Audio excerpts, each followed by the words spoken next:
Last time talking about chapter 15 a little bit, very small. But basically we started talking about the idea of solubility.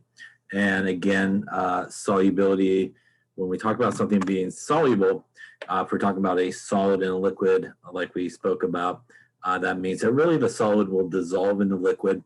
If we're talking about two liquids together, they're sometimes referred to as being miscible with each other. And that basically means that if you mix two liquids that are soluble in each other, pretty much will all look like one liquid. So you won't see any layering or anything like that. Everything will mix really well. It'll just really look like there's like one sort of solution in there altogether. Opposite of that is something that's insoluble with each other. If you have a solid that's insoluble in a liquid, it obviously will not dissolve. If you have two liquids that are insoluble in each other, you definitely will see some layering starting to happen, some different layers, say in the test tube or whatever it may be in that particular case. What really sort of determines a lot of times sort of solubility or things being soluble in each other is those intermolecular forces that we spoke about. And we had dipole, hydrogen bonding, and really dispersion forces as sort of our three main intermolecular forces that occur. And when things are able to really interact with each other using very similar intermolecular forces, so maybe something can do hydrogen bonding with some other molecule, maybe they could do dipole, or even dispersion, those things tend to be soluble in each other. When you kind of mix those things, where you try maybe to do something that's using, say, dipole interaction with something that's using dispersion forces, they really have no way to maintain their interaction and really no way to mix really well over a long period of time. And as I mentioned, I think before we got cut off last time, that, and we'll see it again here, I think, in just a bit, but the idea of like dissolves like. And what that again means is anything that has very similar intermolecular forces will be usually soluble in each other. So usually things that are sort of soluble in each other, as I mentioned before, ionic things and polar things, those are usually very soluble in each other. Again, something like water, which is polar, has a positive side and a negative side to it. It interacts well with the opposite charge of the ions, positive or negative. Remember that all those intermolecular forces are essentially just attractions between positive and negative things. So that's ultimately sort of the attractive force that's happening there. Polar things and polar guys are also usually soluble in each other. Again, they'll either be using hydrogen bonding or dipole interaction, which allows them to interact with each other really, really well. And also nonpolar things and nonpolar guys are also soluble in each other. Again, for sort of the same reason, they're really using the same type of intermolecular forces. Those guys would be using dispersion forces, both of them, that allows them to mix really well. You typically only run into sort of trouble most of the time in terms of insolubility when you kind of cross over and try to take something that's polar and non-polar together. And really the reason for that is, although for a short period of time, they could sort of interact with each other, again, because everybody has the ability to do some type of dispersion forces, but they really don't have a long-term way of maintaining that interaction. And again, so for something that's polar, maybe it's using dipole interaction. Something that's non-polar is going to be using dispersion forces. And again, those are two very different intermolecular forces. It's not going to allow them, again, to maintain that solubility in each other, or a way to basically mix. Because that's basically what happens when things are soluble in each other. They sort of mix together. That means they're interacting with each other really well. Things that are insoluble really are not interacting very well with each other. Any questions on that stuff that we sort of touched upon at the beginning last time? All right, so I think this is about where we left off. So when we talk about polar substances, actually, I think it might be one back, maybe. So we saw this, I think, at the end. This was ethanol. And although ethanol is CH3CH2OH, this part of it, which is essentially all carbons and hydrogens, that's really sort of the nonpolar part of the molecule. But it does contain this one sort of polar part over here. And that is an OH bond. And that OH bond is the same thing that you find in something like water. and it is polar, so it's a more negative on the oxygen, excuse me, more positive on the hydrogen there. And that's where it's able to hydrogen bond here with water when it interacts with each other. And that makes something like ethanol soluble in water, really because of that OH group. It's polar. Solubility will definitely decrease, if you continue taking on all the way up to organic. You can build out just a bunch of carbons all the way across. And as you build out more carbons, usually around 6 or more carbons that's attached to something with an OH group on it, the solubility decreases tremendously. And that's because you built up this really big part of the molecule that's nonpolar. And you just got this really small part that can interact with something like water. So the solubility decreases a lot. But that's something that even has sort of a nonpolar part, and that little polar part can be soluble. It's all you don't have a very big nonpolar part to do it. But really the interaction that they're able to do here, right, is our hydrogen bonding. And again, they're both doing hydrogen bonding, which makes them really sort of soluble in each other. So what about something like sugar? We do know sugar is soluble in each other. Sugars are basically carbons, hydrogens, and oxygens. And it's a relatively larger molecule. But if you look at something like sugar, what you see is it's pretty much littered with all these OH groups all over it. And pretty much everywhere there's these OH groups on sugar, which is pretty much over the whole molecule. That's going to give it a place to interact really well with water. They're going to be able to hydrogen bond there and sort of be surrounded by it. So it actually does increase sort of the solubility of something like sugar. And we do know, obviously, it does mix really well with water. And it's because it's pretty much kind of loaded with OH groups. And that gives water an ability to interact all around the entire molecule and allow it to basically dissolve in water. As you increase the number of like OH groups on things, again, that increases its ability to hydrogen bond, also usually increases its solubility as well. Any questions on that there? Now, when we get to something like water, for example, not water, we get to something like oil and we mix it with water, we don't get that effect. And that's because oil, for the most part, is pretty much all carbons and hydrogens. So oil is essentially just really long chains of nothing but carbons attached to carbons and carbons attached to hydrogens. And as we know, obviously carbon attached to carbon is nonpolar, carbon attached to hydrogen is nonpolar. So these are really big nonpolar molecules when we get something like oil involved. And again, because it's nonpolar, oil would want to be using dispersion forces, while water will be using hydrogen bonding. And again, those are two very different types of intermolecular forces, hydrogen bonding being much, much stronger than obviously dispersion forces. And what we typically get is what we see here in this picture is we typically get that oil sort of layering up on top, the water layer on the bottom. And you probably have seen something like that, oil and vinegar salad dressing or something like that. And you can mix it. And for a short period of time, it will kind of stay mixed. But at some point and very quickly, usually, they will sort of separate out into sort of different layers. And that's, again, because those dispersion forces are very weak. They're temporary sort of interactions. And again, they have no long way to maintain that interaction. So that's why oil would be definitely insoluble in water. So as I mentioned, in order for really something to be soluble in water, we do have to pretty much break apart all the water molecules and sort of insert in there whatever we're trying to dissolve in it.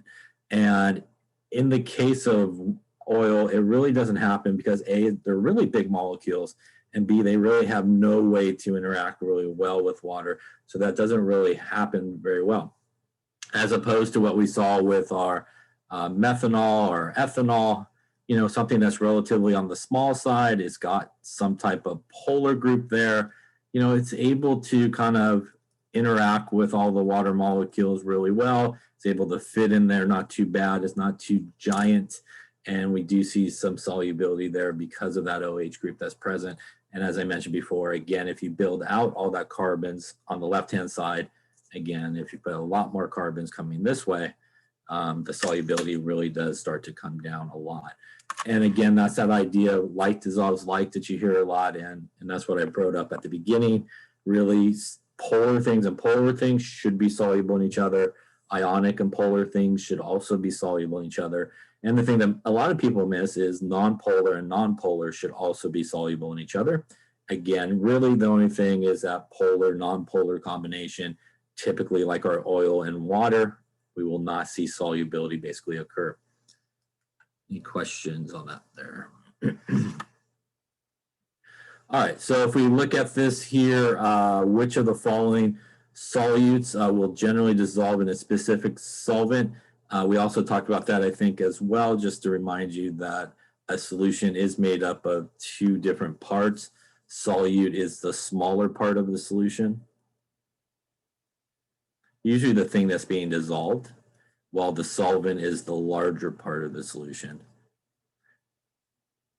A lot of times it is water, but not 100% of the time would water be a good solvent, but usually it is. So if we want to know which one would not dissolve in a solvent, so we want to look at sort of the interactions here. So CCl4, if you just kind of quickly draw that thing, you know, it kind of has this move here. And if you remember from Lewis structures here, that is no non-bonding electrons on the central atom. Everything on the outside is the same. That is a symmetrical geometry. This is going to be a nonpolar molecule, which means it's going to be using dispersion forces. Water has that ability to hydrogen bond because it's polar, right? So right off the bat here, I would say definitely these two guys should not be soluble in each other. So I think that probably is the answer. Again, here, one using dispersion forces, one using hydrogen bonding, not going to work really well. If we look at NH3, and again, if you just kind of quickly draw NH3 here, you can see, again, it is a unsymmetrical geometry. We have dots, we have everything on the outside that is the same. So this is going to be a polar guy. Water obviously is polar as well. So those guys are going to be soluble in each other. By the way, NH3, as we probably talked about as well, has the ability to hydrogen bond as well. So they're going to be very soluble in each other because of that. CH3OH is pretty much what I drew on the previous slide. It's this guy. And again, although part of the molecule is nonpolar, it again does contain this OH group here that's going to allow it to hydrogen bond, and it's going to allow it to hydrogen bond with water. So they both could do some hydrogen bonding. They're both technically polar as well, and they would be soluble in each other. And lastly, we have N2. So we know two things that are the same, definitely going to be nonpolar. So he's going to use dispersion forces. CH4, again, if you give it a quick sketch, ignoring the fact that carbon hydrogen is nonpolar to begin with, also nonpolar geometry here, going to be nonpolar as well, and going to use dispersion forces. So D would actually mix together, and this would be an example where, again, water would not be a great solvent because it wouldn't be able to basically mix well with something like N2 because it's polar and nonpolar. So to answer the question, the one that should not mix is A here. Any questions on any of those there? Okay, so let's take a look at another one here. In which solvent listed would urea be most soluble? So this is urea. If you kind of do a quick sketch of it, you got something like this happening.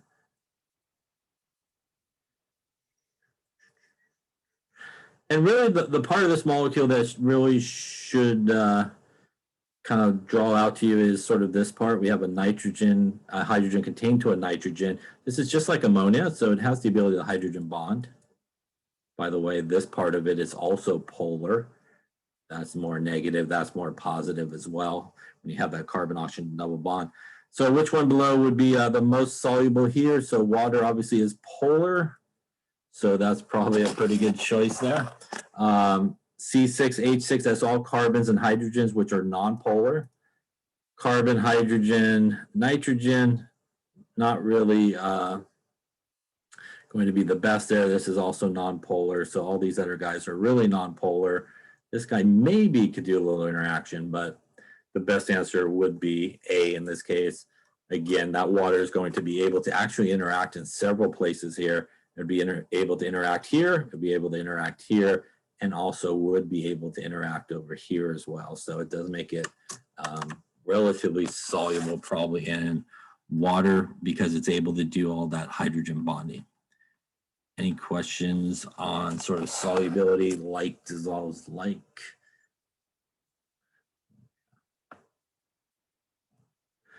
So there's ways that we can sometimes classify a solution. And let's talk about a couple different sort of classifications. The solubility of a solute is limited. It is limited by temperature as well. So there's only so much, for example, solid that you could get to dissolve in a solvent at a given temperature. Usually solubility will increase with a solid and a liquid if you increase the temperature. Again, that adds a lot more energy, allows things to dissolve a lot more than it normally would. Also decreases with lower temperature as well. So solubility is usually will come down with that as well. So when we have a saturated solution, that is a solution where we have basically hit the point that at that given temperature, that is the maximum amount of solute that will dissolve in that solution. So basically we mix at that point, right when we hit the saturated point, we have pretty much hit the maximum amount that will dissolve. That means if you continue to add after that point, it will not dissolve. So it will just kind of pile up.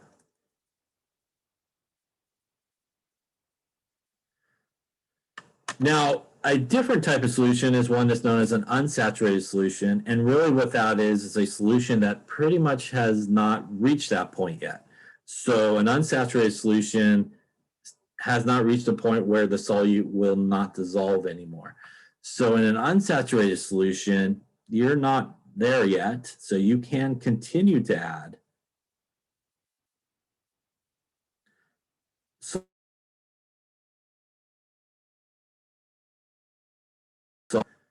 it will continue to dissolve, and it will continue to dissolve until we reach basically a saturated solution. And at that saturated solution, we will hit the point where we will no longer see any more of the solid basically dissolve. So it will continue to dissolve until we basically hit a saturated solution. And again, at that point, no more of it will basically dissolve. A third type of solution is one that's referred to as a supersaturated solution. And in a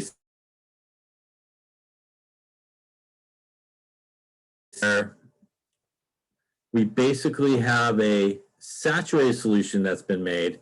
And at that point, we oftentimes will sort of heat it up a little bit. And what that does is it causes a lot more solid to be able to be dissolved. And as we heat it up, we can get a lot more of that solid to dissolve. And after that point, we then cool it down. And what ends up happening,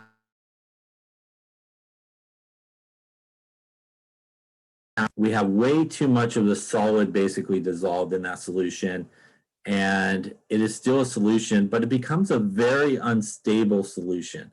And it's very unstable, so unstable, we'll see it today as well, that you literally can just kind of poke the glass or whatever has the solution in it, and basically all of the solid will go, I'm not supposed to be dissolved, and all the solid basically will come out of solution really quickly. So it's kind of an interesting little video that we'll see a little bit later here today of that type of solution. But because we heated it up typically and we started with a saturated solution, we really were at that point where almost all of it should be dissolved. And then when we cool it back down, we actually have too much dissolved in it. In addition, as we were heating it, we lost a lot of solvent as well. So some of the water will go away, and that's going to create even less solvent that's there, more solute, and a very unstable solution. Any questions on that there? So solutions really are homogeneous mixtures. They do have that aqueous symbol that's given off to it when we put it next to something. And as we talked about last time, really the difference between a aqueous solution and something that's a liquid. The liquid is just a pure liquid like water. And obviously a solution has something like water and something else dissolved in it, like sodium chloride. Homogeneous obviously means that it looks the same throughout, just like we talked about with homogeneous mixtures. So the amounts of substances can vary in different solutions. So we need some type of quantitative measurement of it. And usually when we talk about solutions, we talk about it in terms of concentration. And as we'll see in this chapter, there's a few different types of concentrations. There is molarity, which is a very common unit of concentration. There's mass percent as well, and some other ones that we'll talk about. There's also other ways we could also describe a solution, and that is more qualitative, which doesn't mean measurements or anything like that. We can have a more concentrated solution. A concentrated solution is one where we have a relatively large amount of solute dissolved in there. So those are things that are typically how stock solutions come. They come very, very concentrated. And then when we usually use them, for example, in the lab, we usually will sort of dilute them and have a lower concentration. So it's kind of like, again, when you get maybe a beverage full of ice, when you drink it, you know, it's very concentrated, you know, you can taste the soda or whatever it may be. You leave it maybe in your car or something like that on a hot day, and you come back and all the ice is melted. Obviously, all that water will dilute down your soda, and you go to taste it, and it does not obviously taste the same as it did originally. It tastes much more diluted, and that's sort of what's going on there. Any questions on that there? All right, so a solution that contains more solute than is required for saturation, that is what is known as a supersaturated solution. So a supersaturated solution is one where we basically have dissolved way too much solid in that solution. And again, it creates a very unstable solution at that point. So let's talk a little bit about concentrations and some important concentrations. And like I said, there's many different types of concentrations that we'll sort of see. There's mass percent, which is sometimes referred to as percent mass to mass, sometimes abbreviated like this. There's also percent volume to volume. There's also percent mass to volume, and these are all sort of percent units. Molarity is, as we will see, moles per liter, which is a super common unit of concentration. Molarity is something we really don't get into too much in this class. In 1A, you'll get into it, but it's moles of solute over kilograms of solvent. Mole fraction is basically like a percentage of the moles that are in that solution without the percent part. It's not multiplying by 100. And normality is kind of similar to molarity, except that it deals with a unit of solution, which is known as equivalence. So it's equivalence per liter is what is known as normality. And again, for us, we'll probably mainly focus on these two. These guys here, you will probably see a little bit more in Chem 1A if you take Chem 1A and all that good stuff.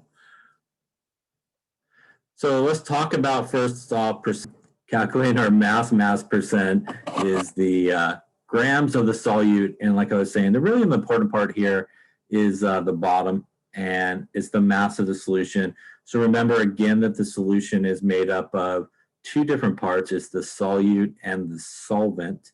And the reason why that's important is a lot of times in these problems, they will give you kind of that information separate from each other. So they oftentimes will give you sort of the mass of the solute and the mass of the solvent really separate in those problems. So you want to make sure that you do add them together, that you don't just sort of divide by the mass of the solvent, which again is a very common mistake that people make. In addition, there's a couple of other sort of percent mass to mass. So while we're here, let's just kind of put those up there as well. Percent volume to volume, and that is the volume of solute divided by the volume of solution times 100%. Works the same way, except it's basically milliliters over milliliters, while mass percent is grams divided by grams. Here you don't really have to worry too much about the bottom part, because usually in those type of problems, they do give you the whole volume of the solution. There's also percent mass to volume, which is the mass of the solute divided by the volume of the solution times 100%. And that's sort of grams over milliliters, almost like density. Now, you can obviously use these formulas and sort of plug and chug in there for answers and stuff like that. You could also kind of use the percentage as like a conversion factor. So for example, if somebody said you had a 4.5% by mass sodium chloride solution, you could kind of turn that into sort of a conversion factor to use in calculations. And what that would mean is that you have 4.5 grams of sodium chloride in 100 grams of solution, right? Or if you needed to kind of use it the other way, you could say you have 100 grams of solution, there is 4.5 grams of sodium chloride in this particular case. So sometimes it's easier to kind of, instead of just plugging these numbers in, you know, kind of just to do it more like a dimensional analysis type problem, where you kind of just use them as sort of conversion factors. And you can do that for any of the other percentages as well. If that was 4.5% by volume sodium chloride, that would mean you had 4.5 milliliters of sodium chloride in 100 milliliters of solution, or in 100 milliliters of solution, 4.5 milliliters of sodium chloride. So again, you can really kind of turn these guys into conversion factors and sort of use them that way. All right, so let's take a look at one here. What is the percent by mass, or the mass percent here, of taking 5.5 grams of glucose in 78.2 grams of water? So this is going to be our solute. This is going to be our solvent. And again, here we would want to take the percent mass to mass is the mass of the solute divided by the mass of the solution times 100%.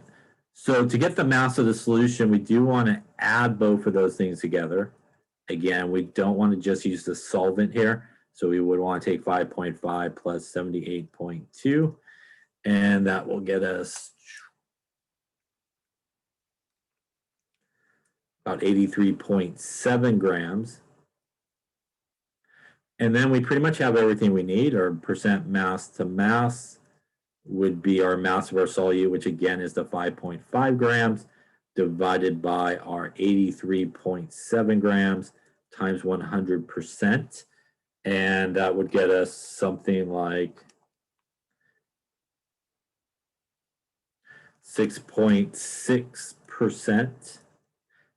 And usually you kind of do the percent m/m, and you could even put glucose if you want here as well. But something like this would be the answer. Again, technically the grams cancel, and you're left with sort of percentages for this guy. Any questions on that particular one there?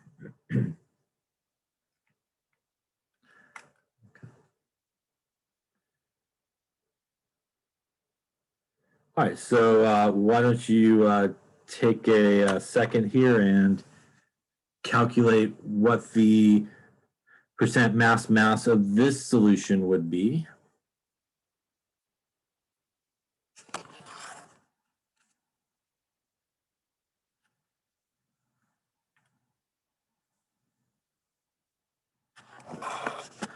By the way, helpful information might be something like the density of water is 1 gram per milliliter.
By the way, other things you might need, some sodium is 2299 and chlorine is 3545.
Okay, so let's take a look here. So we do want to calculate the percent mass to mass. So basically we need the mass of the solute divided by the mass of the solution times 100%. So in this case, sodium chloride would be our solute. It is going to be the smaller part. Our water here would be our solvent. So we basically need to figure out the grams of each of those things. We're starting with a mole of sodium chloride. So to convert moles into grams, we need the molar mass of sodium chloride, which in this case is just adding those two guys together. So 2299 plus 3545 gives you 5844. So basically 1 mole of sodium chloride using the molar mass from the periodic table, 5844 grams per mole. That obviously gives me 58.44 grams. And that again is going to be the mass of our solute. So we do need to also figure out the mass of our solution, and that's going to need to be done by figuring out the mass of our solvent. So we have liters, we don't have mass. We can't really use molar mass here, so that's not going to help. So again, that's why the density of water is usually thought of as being 1 gram per milliliter. And since it is 1 gram per milliliter, we will want to convert our liters of water into milliliters. So 1 liter is 1,000 milliliters. That means that I have 1,000 milliliters of water with a density of 1 gram per milliliter. So those guys will cancel. And that's a long way to go to tell me I have 1,000 grams of water. And that would be obviously the amount of solvent that I have. Any questions on that so far? So now we need the mass of the solution. So we can actually just, I'll just put it all together here. So mass will be the mass of our solute, which is 5844 grams. We're going to divide it by the mass of the solute plus the mass of the solvent, which again gives us something like 1,058, 44 times 100%. And if you do that, it looks like 5.52% mass to mass sodium chloride, which looks like it is the letter B there. Any questions on that calculation? So here we did have to kind of deploy a little bit of density there to get us the mass of a solution, which sometimes you do need to do. Any questions on that one? Okay, so why don't you try the next one and see what you come up with. We have a solution that's made of ethylene glycol, which is basically antifreeze, and that's 44% by mass. How many grams of ethylene glycol are in 100 milliliters of the solution? And we have a density given to us of 1.063. So take a couple minutes and see what you come up with.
Okay, so let's take a look and see how we're doing. So in this particular case, we're given the percent by mass. So basically it's telling us it is 44% by mass.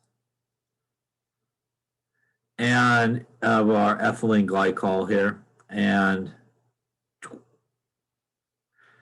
by the way, we do know the solute is going to be our ethylene glycol because, as I mentioned last time, pretty much the name of the solution will be our ethylene glycol. The name of the solution is our solute in this particular case. So we can sort of use this as a conversion factor, and if we want to kind of do more of a dimensional analysis approach, we can say that there is 44 grams of our ethylene glycol in 100 grams of solution times 100%. And again, that just comes from assuming 100 here, makes the numbers the same. We will. That was bad. Get rid of that there. Or we could kind of flip it around and kind of use it in the other direction, that in 100 grams of solution, there are 44 grams of our ethylene glycol. So the amount of solution we have, again, here is in volume, and they did give us the density of the solution, so we can use it as so the grams of the solution would be 100 milliliters times our density of the solution. And that's going to give us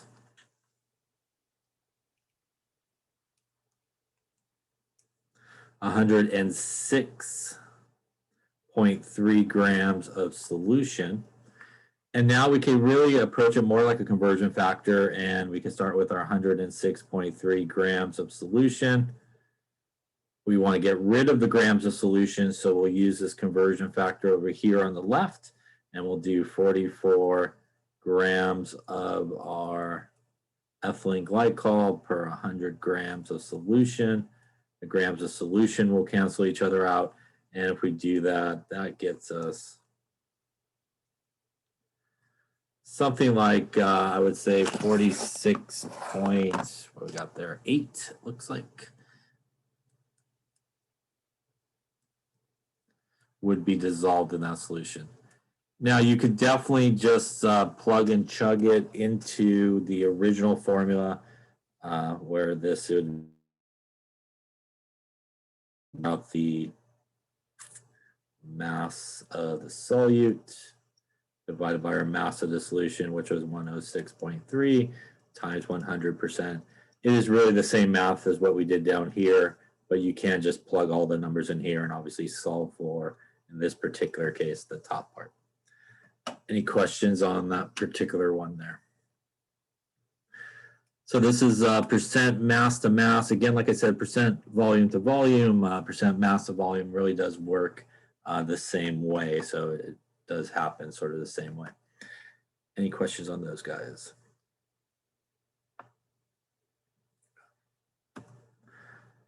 Okay, so we're going to continue on with really the more common unit of molarity and common unit of concentration, which is molarity. And it looks like my thing did freeze again. So if you do have questions, you might want to use your microphone if you want to ask it, because I'm not sure my chat is working at all right now. So let's talk about molarity, which really is the most common unit of concentration that you can really see. And molarity is abbreviated with a capital M. So when you see capital M, it does stand for molarity, and it technically is the moles of solute divided by the liters of solution, or it is simply moles per liter. And you can kind of think of this like a formula, almost like density, because oftentimes we do use this formula to solve for a lot of things. As we'll see, we sometimes could solve for liters, and liters would be moles divided by the molarity. We could also solve for something like moles, which is a very common thing that's done, which is liters times molarity. We could also look at molarity when you're given a value, kind of like what we did with our percent mass to mass. So if you had 4.5 molar sodium chloride, and that's how you word it, molar there. What that really means is you have 4.50 moles of sodium chloride in a liter. And you really can also use this almost like a conversion factor of a liter is 4.5 moles of sodium chloride. So you can kind of use it as a conversion factor in that sort of same way.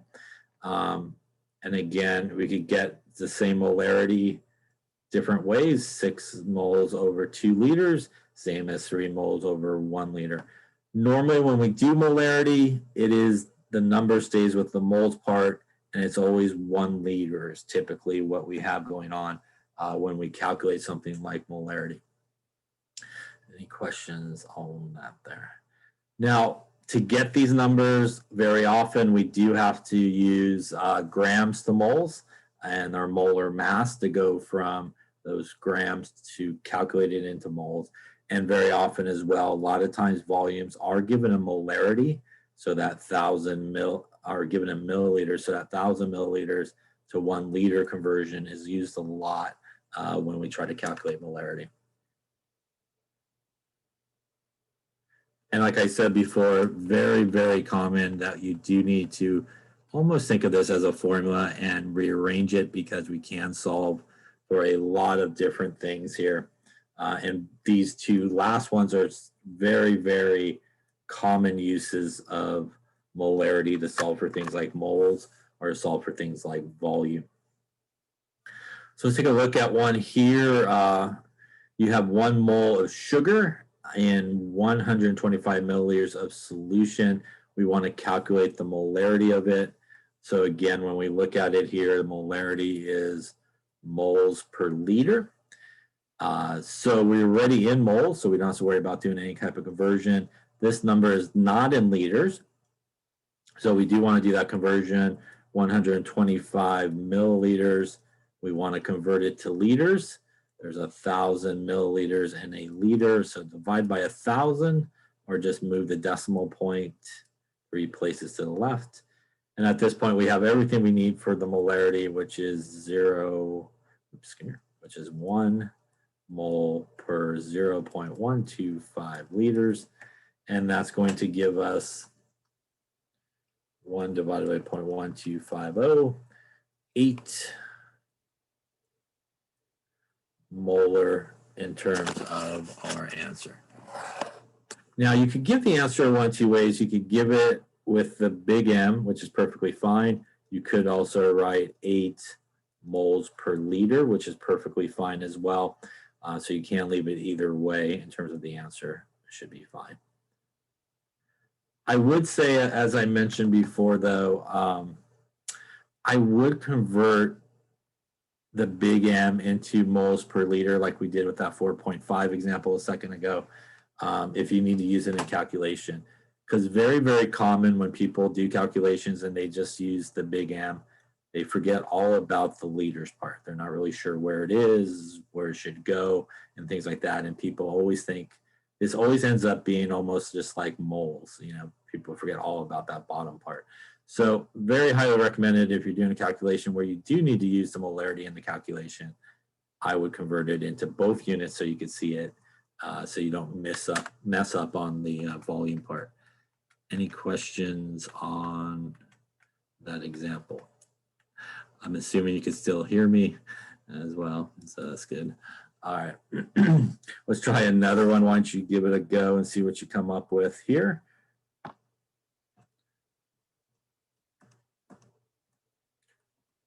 All right, you have 500 grams of potassium phosphate. Is dissolved in enough water to make 1.5 liters. What is the molarity of the solution? Let me give you some numbers that will help you. Potassium is 3910. Phosphorus is 3097. Sorry, 3097. Oxygen is 16. All right, so take a minute or two and see what you come up with.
Okay, so let's take a look here and see. First off, we want to start with the right formula here. So potassium, phosphate. Potassium is K plus, phosphate is PO4 3 minus. So when we put those guys together, we do need 3 of the potassiums and 1 phosphate. And that's important because we do have grams given to us, and we are looking for the molarity, which is moles per liter. So we do need to convert those grams into moles. In terms of the volume part, we already have it. So this part we already got good to go. So we just need to convert those moles. So that would be 3 times our 3910 plus our 3097 plus our 4 times 16 here. And if we add all that together,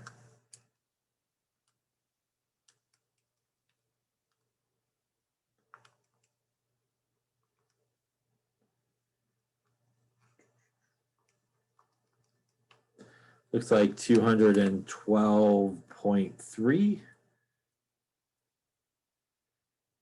grams per mole. So we're going to use that molar mass from the periodic table to do our conversion, to convert our grams into moles. So we'll divide by it. Moles up on top. Grams will cancel, going to give us 500 divided by 212.3.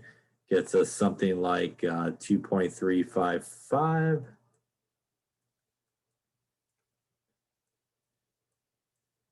That now is the top part that we needed. So we have both of the parts that we need. So the molarity here would be 2.355 moles over our liters. And at this point, we would end up with 1.57 moles per liter. Or again, you could write 1.57 big M would be perfectly fine of our K3PO4. Any questions on where any of the numbers came from, where we got any of those things from?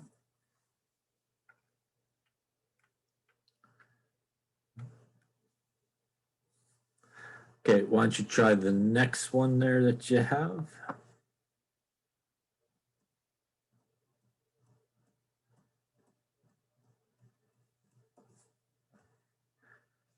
You have 10 molar sugar solution. What volume of this solution is needed to have 2 moles of sugar?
Okay, on this one, again, if you're not sure where maybe to begin, we do know molarity is obviously involved.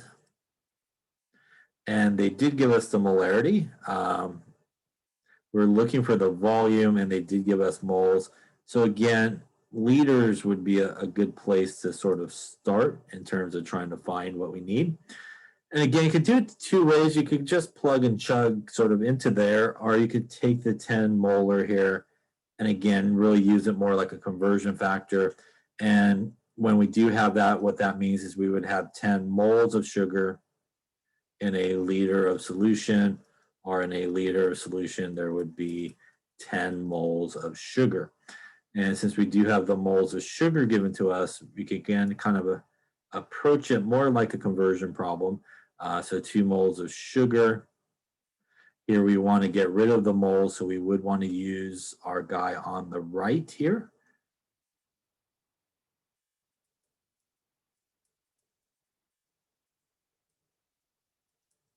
Moles of sugar will cancel out, and we will end up with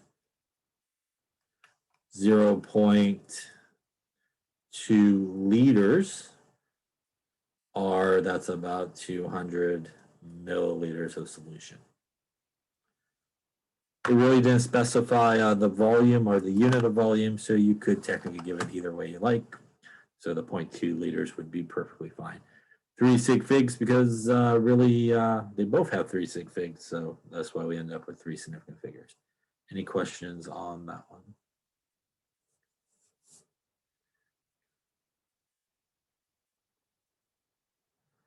All right, so once you give this one a go, we want to calculate the molarity of each solution in terms of units. So we're kind of dumping everybody into the same container. Container's got 250 milliliters, and we're putting some sodium hydroxide in there. We're putting some potassium chloride in there, 100 grams of each of these guys. What is the molarity of each of those guys in that solution? So I'll give you some numbers and let you give it a go. So sodium is 2299. Oxygen is 16. Hydrogen is 1.008. And Cl 3545. And potassium is 3910. All right, give it a go. Take a couple minutes. We're looking for 2 concentrations, 2 molarities, one for the sodium hydroxide and one for the potassium chloride. Again, the total volume of the solution for both of them, 250 milliliters.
Okay, so let's take a look at this one here. So basically we want to find the molarity of each of these guys.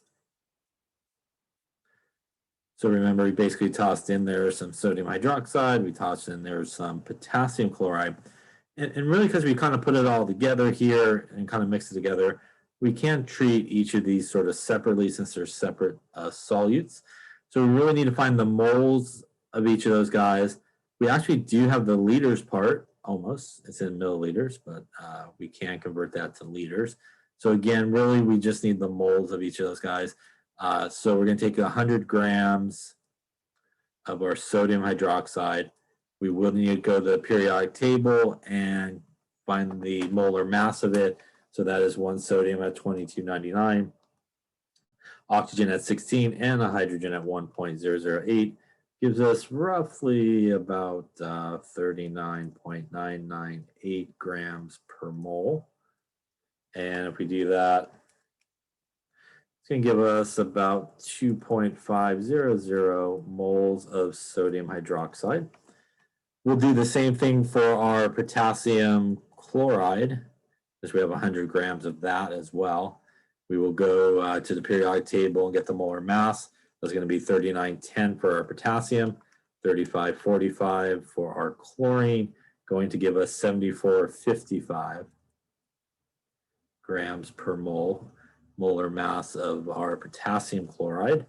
And we take 100 divided by that number, we'll call it 1.341. First off, any questions on that? So that's kind of what we've done before, using the molar mass from the periodic table, converting grams to moles, which is a very, very common thing that's necessary to calculate the molarity.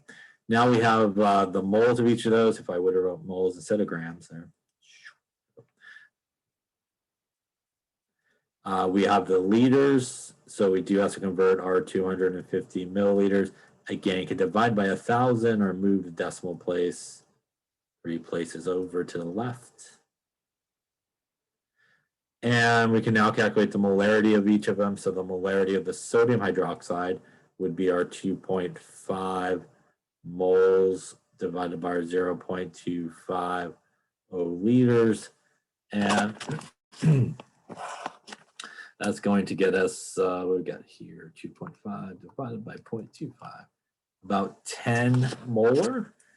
And that will get us 10 moles per liter, or again,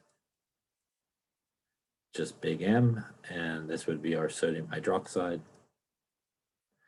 We'll do pretty much the same calculation here with our potassium chloride. And that's going to be 1.341 moles per 0.25 liters. And that will get us 1.341 divided by 0.250. Going to get us something like 5.364. And again, you can leave it as moles per liter, or you can do the big M as the answer there. Any questions on either of those calculations or how to calculate molarity here? Okay.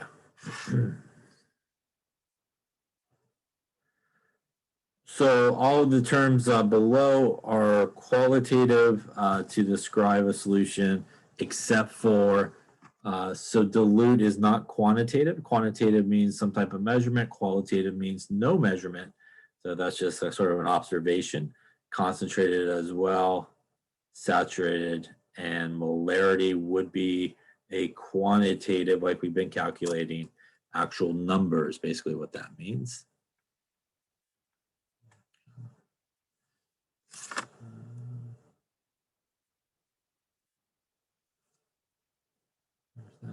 Let's get that one. Let's finish up with this example here. Calculate the molarity of a solution prepared by dissolving 10.5 grams of baking soda in a total volume of 500 milliliters. Again, sodium 2299, hydrogen 1.008, carbon 12.01, and oxygen still 16.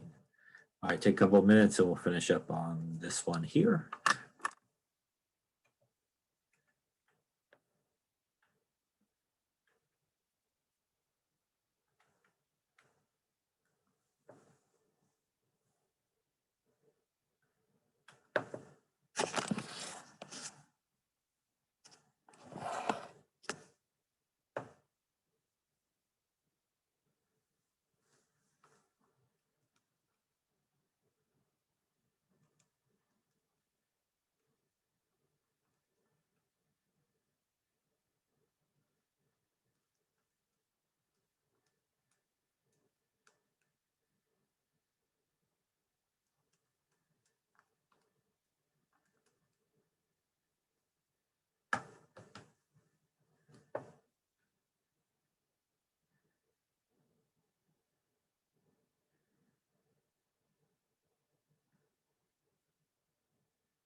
Okay, so let's take a look. So again, we're looking for the molarity, which again is our moles per liter. We again do have really the liters part. We just need to do a conversion. So we kind of have this guy. We don't have the moles. We do need to do a conversion of grams to moles. So that's going to require us to figure out the molar mass of our sodium bicarbonate, which if you do is about 8401. So the first thing we'd want to do is take our 10.5 grams of sodium bicarbonate using the molar mass from the periodic table, which again, I believe comes to about 8401. That's going to convert us into moles, which is what we need for molarity. And that's going to give us something like 0.12499. I won't round too much yet, moles. Our volume, which is 500 milliliters, again, we're going to divide by 1,000 here. Going to give us 0.5 liters. So we're basically going to divide that by 0.5 liters.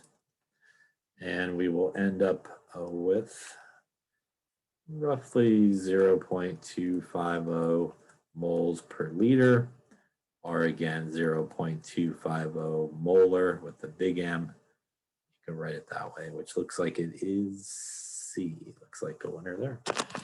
Question on that particular problem there. Question on molarity or anything we've been talking about so far in this chapter?